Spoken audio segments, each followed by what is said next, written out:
Première table ronde de cette journée, se rétablir en habitant, en famille, seul, en collectif. En quoi l'habitat est-il un facteur de rétablissement? Quel environnement peut faciliter le rétablissement en santé mentale et sécuriser sa vie autonome? Autant de questions que nous allons évoquer avec nos intervenantes et intervenants que je vous prie d'accueillir sur scène. Marie de Boulet, père aidante professionnelle, famille, au pôle 94 G16, le service du docteur Alain Cantero aux hôpitaux de Saint-Maurice. Et j'accueille également Rodolphe Bilbao, qui est locataire chez soi d'abord Paris et père aidant chez soi d'abord 93 en Seine-Saint-Denis, donc, et Adrien Le Guen, locataire habitat inclusif 75 de l'Œuvre-Falleret. Prenez place.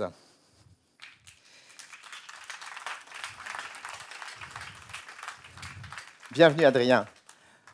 Et bienvenue également au chien guide de Marie. Adrien, je vous prie d'aller vous asseoir du côté jardin, voilà, complètement à gauche. Oui, on accueille également le chien guide de Marie, qui s'appelle Délice. C'est bien ça. Voilà. Bienvenue donc à toutes et tous. Ah, ben voilà, je crois que Délice se plaît bien près de moi. Alors donc, l'habitat, se rétablir en habitant et... bien sûr, Marie, la famille, c'est le premier habitat, c'est le premier cercle environnemental. Bien sûr que la famille est le premier cercle quand elle existe, parce qu'il y a des cas où effectivement elle n'existe pas, mais quand elle est là, la famille, quand elle existe, effectivement, elle est le premier environnement impacté et aussi soutenant de la personne en souffrance. Et donc, il y a un habitat commun. On vit dans sa famille, dans le même logement. Et ça, forcément, il y a des interactions et il y a des répercussions. Et vous êtes aux premières loges, vous, en tant que père aidant de famille professionnelle. Et d'ailleurs, il faut préciser que ce statut est nouveau en France. Hein. Vous n'êtes que deux pour le moment. Le service du docteur Alain Cantero est la première institution en France à avoir créé ce statut. Alors, je répète, vous êtes aux premières loges. Et comment vous voyez ces interactions en tant que témoin privilégié? Alors, en fait, déjà, moi, j'ai si je suis père aidante famille, c'est parce que j'ai mon expérience de maman, enfin mon savoir expérientiel de maman, d'une jeune fille qui aujourd'hui est rétablie. Et moi, je trouve que je suis aussi une maman rétablie. Donc j'ai beaucoup de chance de pouvoir accompagner des parents qui sont au début de leur parcours et qui sont perdus et qui sont très démunis face à cette nouvelle réalité. Et puis, accompagner la famille, c'est participer au rétablissement familial. Donc, le rétablissement familial est un facteur aussi du rétablissement de notre proche en souffrance. Et pouvoir faire cet accompagnement au cœur du parcours de soins, c'est aussi une belle reconnaissance de la famille et de l'environnement proche de la personne qui est prise en charge dans une institution. Voilà. Est-ce que vous constatez des contraintes, comment dirais-je, spécifiques au fait d'habiter ensemble? Ah oui. Alors, je pense que alors je vais inscrire ces contraintes dans un cheminement. Au début, on habite ensemble, la famille, et puis l'enfant ou le jeune adulte, et puis personne ne comprend ce qui se passe. La famille ne comprend pas, les membres de l'entourage ne comprennent pas, la personne aussi. Il y a plein de nouveaux comportements qui s'installent. Chaque membre de la famille vit à sa façon la nouvelle situation. En fait, il y a une incompréhension et il y a une désorganisation forcément des rapports interfamiliaux.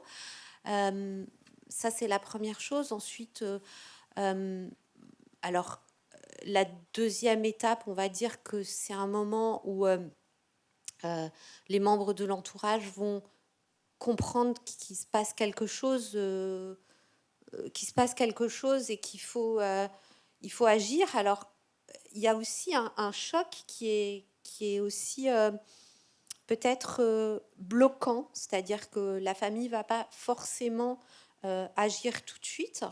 Et puis, il y a aussi une modification des interactions parce que souvent, comme la famille ne comprend pas ce qui se passe, il y a des conflits qui engendrés par cette situation. Et ce qui est terrible, c'est que ces conflits isolent aussi notre proche parce que comme on ne comprend pas ce qui se passe, qu'est-ce qu'on fait ? On réagit de façon plus ou moins, je ne vais pas dire violente, mais on réagit comme on peut. Et en fait, c'est pas forcément comme ça qu'il faut réagir parce que nous, on a des attentes et notre proche ne correspond plus à nos attentes. Donc, en fait, au lieu de s'adapter parce qu'on ne sait pas ce qui se passe, tout le monde va rentrer en conflit. Donc, forcément, oui, ça a des impacts. Voilà. Là, je suis à l'étape 1, mais je vais peut-être pas tout dévoiler tout de suite. Oui, par exemple, Adrien, vous pouvez parler peut-être de votre situation. Évidemment, on va développer les choses par étapes, mais vous, par exemple, vous m'avez dit que vous étiez dans un contexte familial assez confortant, assez protecteur, si je puis dire. Oui, exactement. Ouais. Oui, si vous voulez, en fait, sans rentrer dans le gros détail, à partir de 12 ans et demi, j'ai commencé à aller très mal et à ne pas parler à mes parents. Et mes parents disaient, c'est un ado, il fait sa crise d'adolescence, après tout rentrera dans l'ordre. Et puis il a fallu vraiment, à quel âge de 23 ans, pétage de plomb total, dépression mélancolique, hospitalisation, quelque chose de... Et là, mes parents ont dit... ils sont mis en fait à faire cocon avec moi, à me protéger, de la bienveillance, de la compréhension, de l'empathie. C'est super. Le truc, c'est que c'est un peu enfermant après. Ça rend un sentiment de dépendance envers mon père, ma mère, ma sœur. Et comme tu disais, Marie, c'est vrai que c'est quand on souffre d'un trouble psychique, la famille est aussi également impactée. Alors après, chaque famille fait comme elle peut. Est-ce qu'il faut être trop couvant ? Est-ce qu'il faut... moi, j'aime mes parents, ils ont été super. Mais je veux dire, ça m'a rendu longtemps dépendant et je suis resté vivre à la maison longtemps. Et puis après, il y a eu des évolutions. Voilà. Et concrètement, comment ça se passe, entre guillemets, au niveau du territoire, enfin, dans la maison, enfin, si je prends mon propre exemple, moi, j'ai vécu aussi la dépression mélancolique. Ouais. Finalement, je restais dans ma chambre quasiment toute la journée. Finalement, on arrivait à me faire sortir que pour les repas, et encore. Donc, effectivement, c'était très difficile à vivre pour mon entourage familial parce que j'étais comme un gros poids, quoi, qu'on n'arrivait pas à mettre en mouvement. Comment concrètement pour vous ça a pu se passer, enfin, vous me dites ce que vous avez envie de me dire, mais forcément ça crée une tension. Qu'est-ce que vous pouvez me dire à ce niveau-là, Adrien, ou vous, Marie, quelques exemples concrets qu'on a pu vous confier? Bon, pas facile comme question. Qu'est-ce que vos parents vous ont dit, soit en termes protecteurs, genre Ah tout ouais. va bien mon fils, tu peux faire ce que tu veux, ou bien là tu commences à, il faut, enfin, Voilà, alors je si vous sais voulez, pas. voilà.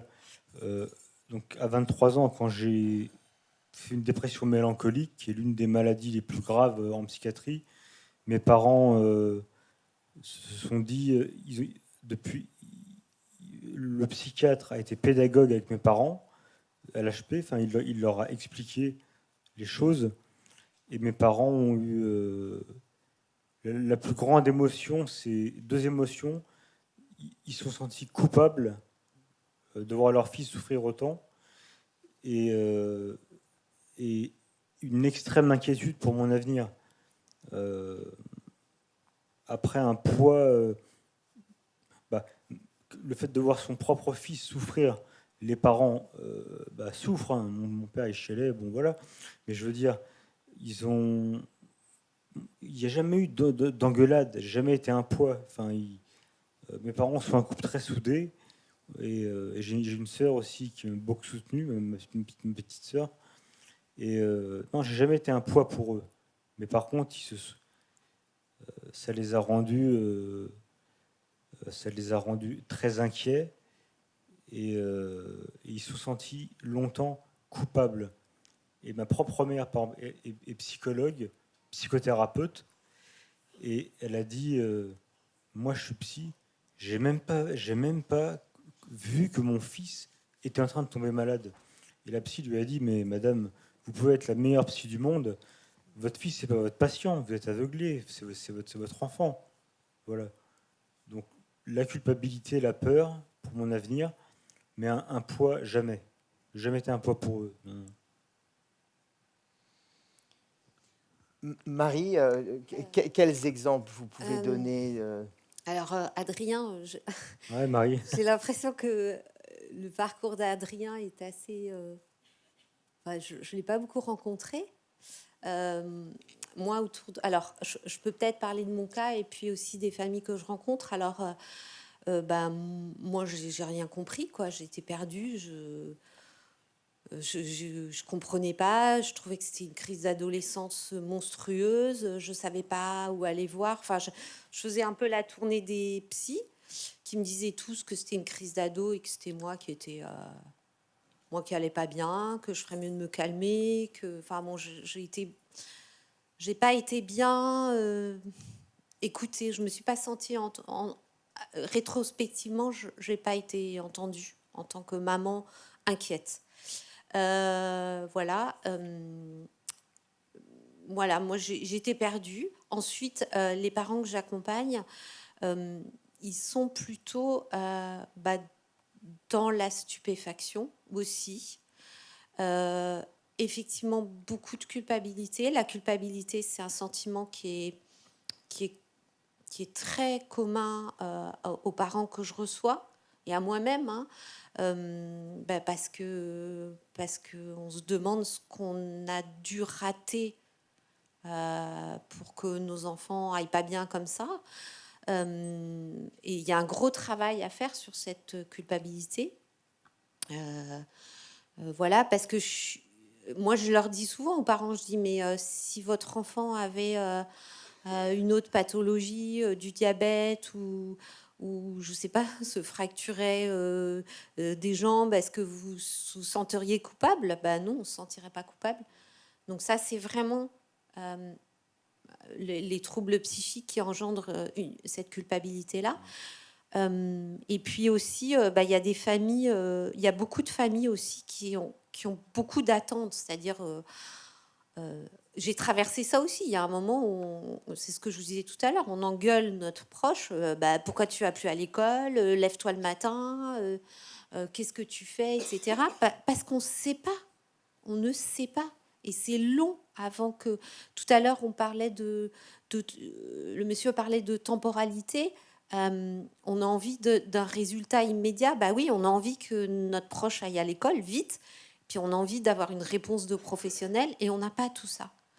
Donc en fait, je reçois soit des parents anéantis, en état de choc, soit des parents qui veulent que les choses aillent très vite et qui ont des attentes qui correspondent pas forcément à une temporalité en matière de troubles psychiques, quoi. Voilà.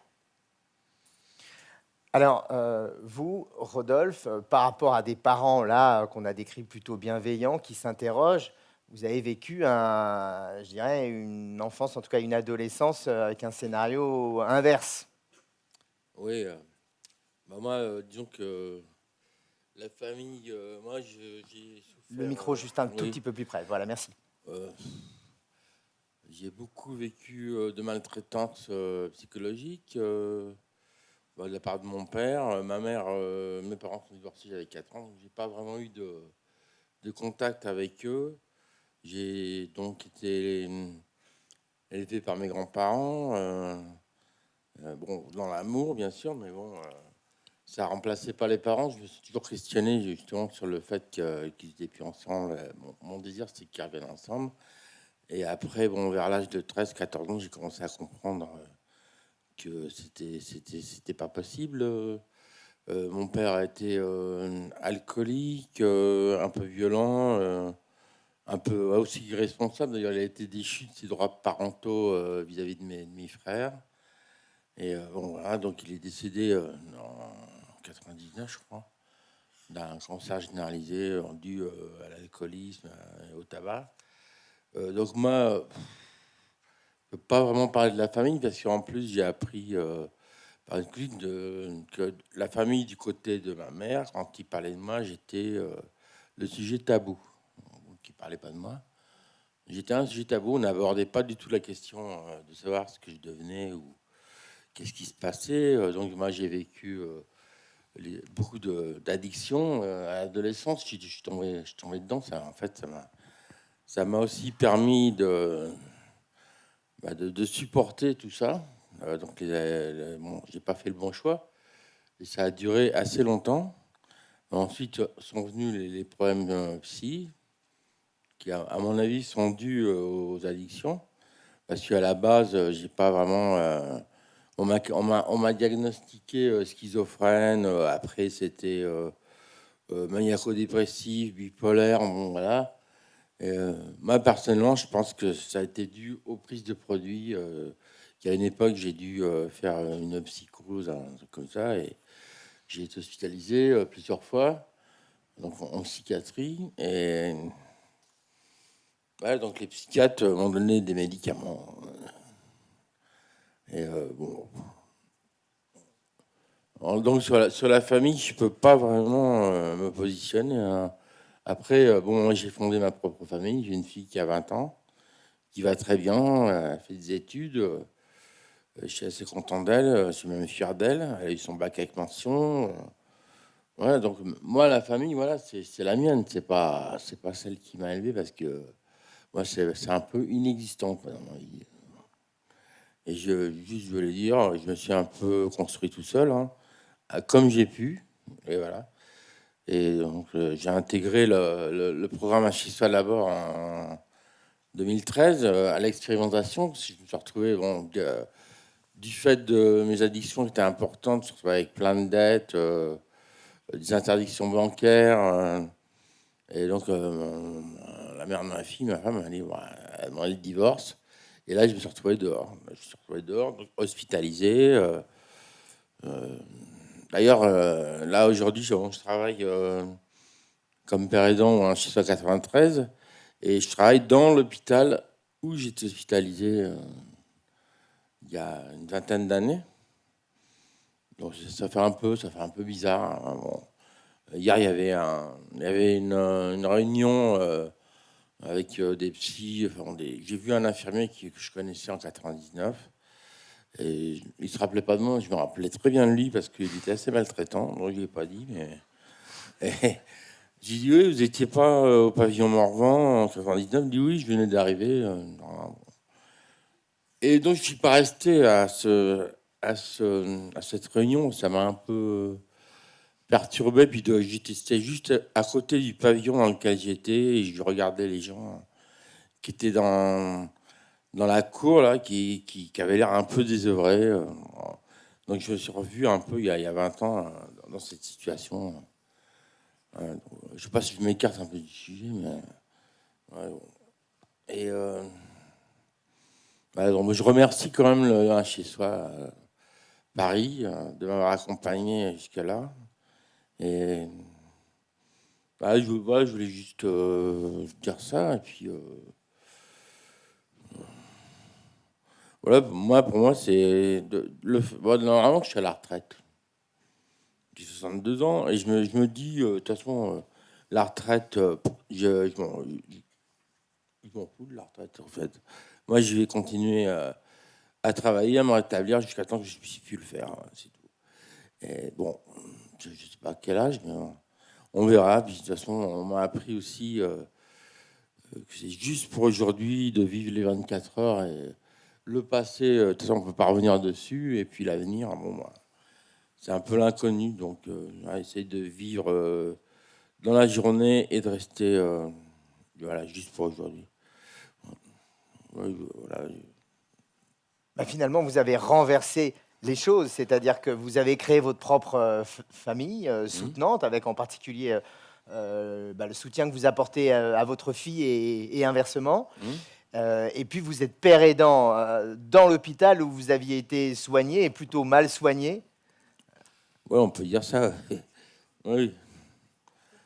Ouais, parce que l'isolement, la camisole, les piqûres 3 fois par jour, je les ai connus là, dans ce pavillon, tout ça parce que je voulais pas mettre un pyjama. Bon. Et bon, voilà, j'ai trouvé que c'était un peu un abus. Et face à l'injustice, je suis assez réactif. Voilà. Ouais, c'est vrai. Bon, voilà, je suis un peu passé de l'autre côté de la barrière.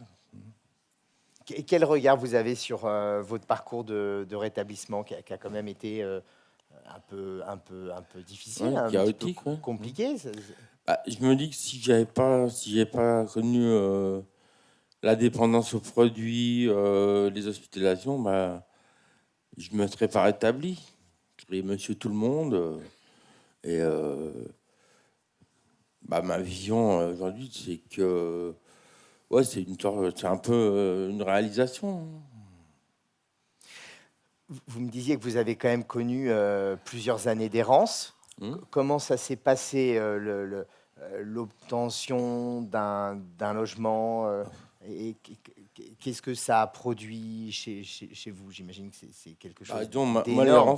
l'errance, je l'ai vécu à 17 ans. Je suis parti. Déjà, j'ai les ai un peu, comment dire, je les ai harcelés justement pour qu'ils me délivrent du milieu familial donc j'ai été émancipé à 17 ans. Je suis parti de mon milieu familial en errance.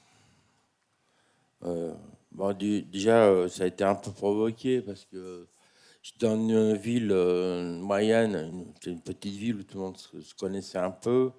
Bon, j'étais dans les produits déjà. Et j'ai eu des histoires avec des gens, bon, je ne vais pas rentrer dans les détails, des gens que je suis parti de cette ville. Et je suis parti en errance, je suis parti dans le sud. Et là, j'ai vécu l'errance et aussi les produits, la toxicomanie, voilà. Et puis des incarcérations, plusieurs incarcérations. Parce que bon, à l'époque, il n'y avait pas de RSA, il n'y avait pas d'AH. Il y avait les produits qui prenaient toute la place et il fallait trouver l'argent. Donc j'étais devenu un peu délinquant. Délinquant pour me procurer les produits. Je faisais des actes répréhensibles par la loi. Et donc, je me suis fait prendre et j'ai eu plusieurs incarcérations, dont la dernière en 88. Comment ça se passe quand on sort de prison et qu'on n'a pas de ressources? On se retrouve à nouveau à la rue? Bah ouais, bon, à l'époque, il y avait des dispositifs. On m'a mis quand je suis sorti de Fresnes en 88, je suis allé dans un endroit qui c'était la rue du Ruisseau. Je me souviens, c'est 58 rue du Ruisseau. Et depuis, ça a fermé. Parce que bon, le directeur a été viré, ils ont fermé le truc. Il a fait des choses fort recommandables, je ne sais pas lesquelles, on me l'a dit après par la suite. Donc, oui, la sortie de prison, bah, quand vous êtes toxicomane, vous sortez de prison, bah, la première chose que vous faites déjà, c'est d'aller consommer. Donc voilà. Donc je retournais consommer. Et après, bon, bah, la suite, c'était soit une hospitalisation, soit un retour à la case départ. C'est-à-dire retour en prison. Parce que pour consommer, je faisais la même chose. Et quand vous obtenez un logement, il y en a certains qui venant de la rue, éventuellement, ne le supportent pas bien. Comment ça se passe Alors, pour ouais. vous? Alors moi, c'est un peu particulier parce que en fait, je suis rentré au chez soi. Bon, j'avais plus de domicile puisque de toute façon, j'avais été marié. J'ai eu des emplois. J'avais maintenu une abstinence déjà à cette époque-là pendant presque 2 ans. Et j'ai perdu mon emploi. J'ai reconsommé. J'ai fait des dettes. Donc je suis parti de domicile. J'ai eu une hospitalisation encore à Villeurbanne. Je suis sorti de l'hôpital. Et là, j'avais plus de domicile. Donc j'ai été suivi par l'association Charonne, un SAPA qui se trouve dans le 13e arrondissement. Et donc j'ai été, à l'époque, j'étais hébergé à droite à gauche. Des fois, je dormais dehors, enfin dans le dehors. Puis, en fait, je me suis senti un peu, quand je suis rentré chez ça, un peu comme une imposture. Parce que j'étais pas vraiment... donc j'étais dans les critères, puisque j'avais une maladie mentale. J'étais à la rue et j'avais des problèmes d'addiction. Donc je rentrais dans les critères. Mais quand même, j'avais vécu en appartement pendant pas mal de temps. Je vivais avec ma femme, puisque j'étais marié avec 3 enfants. Elle avait 2 enfants. Et donc, le fait de me retrouver dehors, oui, ça fait que bon, je suis rentré dans les critères et j'ai été choisi par un tirage au sort. À l'époque, c'était expérimental. Il y avait un tirage au sort. Il y avait 2 enveloppes. J'ai pris la bonne. Et voilà. Donc, je sais pas, il y a quelque chose peut-être au-dessus de moi qui me veut du bien, hein, et qui m'accompagne depuis tout ce temps-là. Et donc, je suis rentré d'abord dans un studio dans le 5e arrondissement. Et donc, à l'époque, le coordinateur s'est aperçu que quand même, il y avait ma fille qui venait. Et c'est un studio de 20 mètres carrés. Bon, elle avait quoi? Elle avait 10 ans. Ouais, 10 ans. Et donc, j'ai visité d'autres logements. J'ai obtenu un 2 pièces dans le 18e où où j'habite toujours. Je suis en bail glissant. Bon, ça avance pas comme je veux, mais bon, ça va peut-être se faire. Et donc, alors le fait justement de rentrer dans un logement, ça m'a quand même un peu transformé, hein, parce que j'ai retrouvé une certaine sécurité. Et bon, quand je me suis retrouvé à la rue, j'étais quand même au fond, hein, en dépression. Voilà, donc j'ai retrouvé une sécurité, ça allait un peu mieux. Mais bon, j'ai quand même continué à consommer, hein, dans le logement. Parce que chez soi, il n'y a pas d'obligation d'abstinence.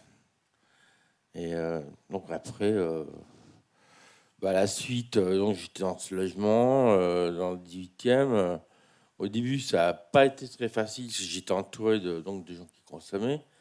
Et ensuite, j'ai pu réagir. En fait, je fais partie d'une association, d'un programme en 12 étapes. Je ne vais peut-être pas citer le nom, parce que normalement, c'est anonyme. Mais bon. Je suis dans un programme en 12 étapes depuis pas mal de temps. Et c'est ce qui me permet et qui m'aide aussi à me rétablir des produits, bah, des addictions. C'est là, je prends plus aucun produit depuis pas mal de temps. Et donc là, le rétablissement, il a commencé à ce moment-là, au moment où je suis redevenu abstinent. Sinon, je serais encore dans mon logement en train de consommer, je serais peut-être pas fait aidant. Qu'est-ce qui vous motive à stopper l'addiction? L'expérience des conséquences. Ouais. Les conséquences, c'est que voilà, quand vous consommez, vous faites pas grand-chose d'autre, hein, puisque le produit prend la place, c'est la place centrale de toute la journée. C'est trouver du produit, consommer, voilà. Et qu'est-ce qui se passe? On fait pas grand-chose. C'est devant la télé avec les copains, on écoute de la musique. Voilà, pour moi, c'est une vie. Je veux plus de cette vie, quoi. C'est comment dire. Voilà, en suivant le programme en 12 étapes, j'adopte un nouveau mode de vie. Et l'ancien mode de vie, c'était donc la dépendance aux produits. Et ça, franchement, ça n'a pas trop d'attrait aujourd'hui. Est-ce qu'il y a aussi la peur la peur de perte de lien avec votre fille ou l'absence de lien à ce moment-là? J'ai toujours gardé un lien avec elle, même dans mes consommations. Mais bon, elle en a souffert. Et le fait qu'elle en ait souffert, moi, ça m'a fait souffrir aussi. Parce que j'ai quand même un lien quand même assez fort, même si je ne lui montre pas, je lui dis pas. Mais par exemple, là, l'hiver dernier, elle est venue habiter chez moi pour une quinzaine de jours. Parce que voilà, sa mère n'allait pas très bien non plus. Et donc, elle est venue chez moi. Et là, on a pu parler. Je lui ai parlé de moi, je lui ai raconté ce qui s'était passé pour moi. Donc là, on se connaît mieux déjà, parce que de l'âge de à peu près 2 ans à 18 ans, elle m'a vu consommer. Elle savait que je consommais, elle me voyait consommer. Je l'emmenais dans des endroits et avec des gens qu'elle n'aurait jamais dû connaître. Il y a eu, moi, personnellement, j'ai ressenti beaucoup de culpabilité. Et bon, là, j'arrive aujourd'hui à me débarrasser de ce sentiment de culpabilité. Parce que justement, je suis avec elle, quoi. Je suis en lien avec elle, et puis je suis fier d'elle aussi, parce que bon, elle a eu son bac avec mention, elle a fait des études. Là, elle est en deuxième année à l'UT de Bobigny. Elle va avoir 21 ans le 28 mars. Et moi, j'aurai 63 ans le 25 mars. Donc voilà. Et puis, je vais aussi dire que avec sa mère, j'ai gardé une très bonne relation. Euh, Même voire affectif, c'est un peu plus qu'amical. On n'a pas de rapport, tout ça, mais je veux dire, on est quand même assez liés du fait que voilà, on a un enfant ensemble et on continue avec cet enfant et puis voilà. Comment vous faites, puisque vous me disiez qu'un chez soi d'abord, il n'y a pas d'obligation de ne pas consommer. Euh, Vous êtes donc dans un environnement où les autres locataires peuvent éventuellement consommer. Et comme vous le disiez, à l'époque, vous regardiez la télévision ensemble, etc., en consommant. Donc, comment vous faites dans un environnement qui peut être tentateur pour résister à cette tentation? Est-ce que vous avez, entre guillemets, modifié cet environnement? Vous choisissez vos relations? Enfin, comment ça se passe pour vous? Déjà, j'ai peu de relations avec les locataires du chez soi. J'en ai eu, mais bon, après, j'en ai plus. Si je les vois on fait des réunions un peu toutes les semaines dans un local que l'association Sharon prête ou un chez soi 75, donc je les vois, mais j'ai pas vraiment de relation avec eux. Par contre, ce que je peux leur dire, c'est que l'abstinence, ça marche, quoi. Et d'ailleurs, là, vendredi, il y en a un qui était bien en état d'ébriété avancée. Et bon, je lui ai pas fait la morale, mais je l'ai quand même bousculé un peu. Voilà, en lui disant que il avait une fille, il se plaignait que sa fille, il la voyait pas. J'ai dit arrête de te défoncer. Peut-être tu verras ta fille. Bon, ça s'est pas très bien passé. Il a mal réagi. Bon. C'est vrai que j'étais un peu ferme, un peu sec. Et bon, j'ai dit ce que je pensais, la vérité. Et puis bon, c'était la réalité. Et donc, sinon, mes relations